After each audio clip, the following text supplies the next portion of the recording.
Assalamualaikum warahmatullahi wabarakatuh.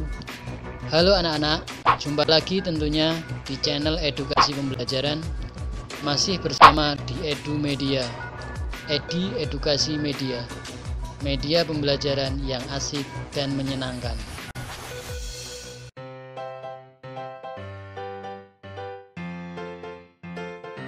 Kamu sudah belajar tentang hewan selama 1 minggu. Banyak hal yang kamu telah pelajari.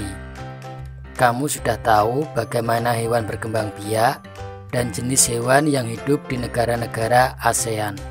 Menarik bukan? Selamat pagi semuanya. Bagaimana kabar kalian? Semoga kalian semua dalam keadaan sehat dan juga penuh semangat dalam belajar. Pembelajaran kali ini adalah melanjutkan tema 1, selamatkan makhluk hidup, subtema 2, hewan sahabatku, dan sekarang masuk ke pembelajaran ke-6. Sebelum memulai pembelajaran, terlebih dahulu kalian siapkan alat-alat tulisnya sehingga nanti dapat mencatat hal-hal penting yang terdapat dalam video ini. Pernahkah kalian melihat kelelawar? Kelelawar jarang terlihat terbang pada siang hari, karena kelelawar merupakan hewan yang aktif pada malam hari, atau disebut nokturnal. Kelelawar memiliki indera pendengaran yang sangat baik, bahkan lebih baik dari manusia. Kelelawar dapat dijumpai pada gua yang gelap. Untuk dapat terbang dengan benar, kelelawar menggunakan sistem sonar.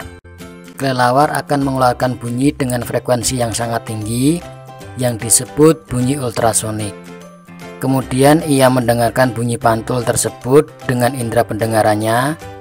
Dengan cara itulah kelelawar dapat mengetahui lokasi letak benda dengan tepat, sehingga kelelawar dapat terbang dalam keadaan gelap.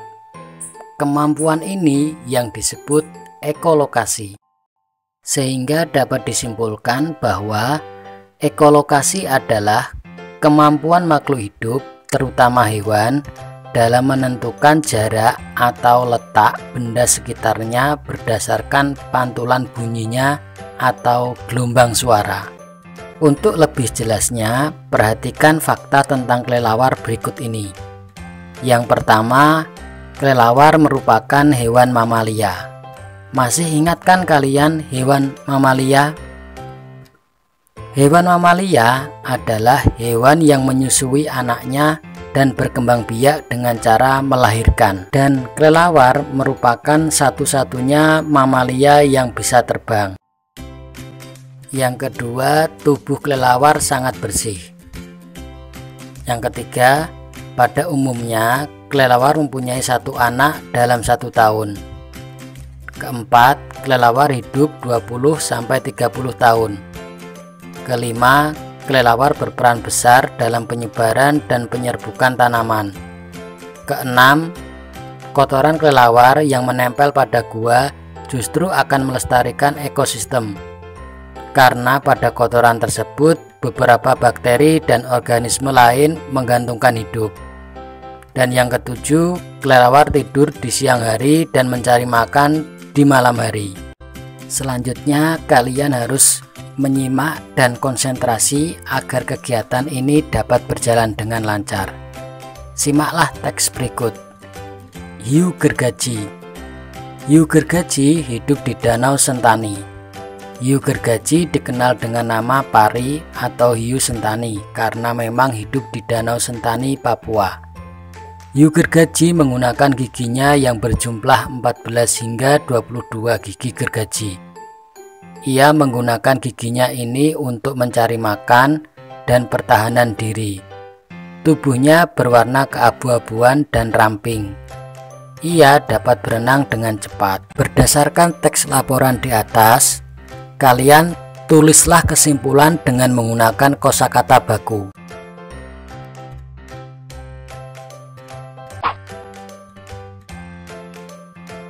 Selanjutnya, ayo kita menulis. Siti dan teman-temannya diundang menghadiri acara syukuran di rumah Udin. Di sana banyak makanan. Di meja sebelah kiri ada ayam goreng, sate ayam, dan ikan bakar. Di meja sebelah kanan terlihat ada rendang dan soto ayam. Wah, Siti dan teman-temannya bingung memilihnya. Semua terlihat enak. Benny mulai berjalan mengambil 10 tusuk sate, 2 rendang, dan sepotong ikan bakar. Siti mengambil 3 tusuk sate saja. Edo mengingatkan Benny agar mengambil makanan secukupnya saja. Selanjutnya, dari bacaan di atas, jawablah pertanyaan berikut dan diskusikan dengan teman sekelompokmu. Yang pertama, apa pendapatmu tentang sikap Benny?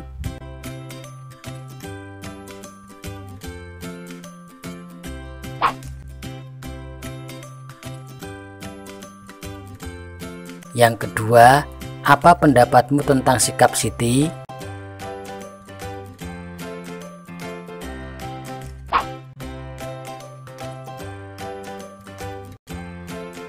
Dan yang ketiga, apa pendapatmu tentang sikap Edo?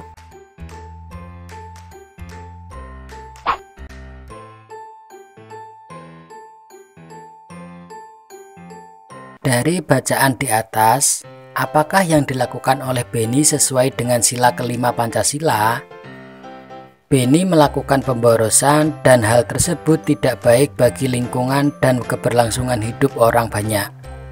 Pemborosan yang dilakukan oleh Benny dapat berakibat langkanya sumber hewani sebagai sumber makanan. Dari sikap yang dilakukan Benny tersebut, dapat dikatakan bahwa sikap Benny tidak mencerminkan nilai sila kelima Pancasila. Selanjutnya, berikut ini sikap yang mencerminkan nilai sila kelima Pancasila. Yang pertama, bersikap adil. Kedua, menghormati hak-hak orang lain. 3, suka memberi pertolongan. 4, tidak boros. 5, tidak bergaya hidup mewah. 6, tidak merugikan kepentingan orang lain. 7, suka bekerja keras. Dan 8, menghargai hasil karya orang lain.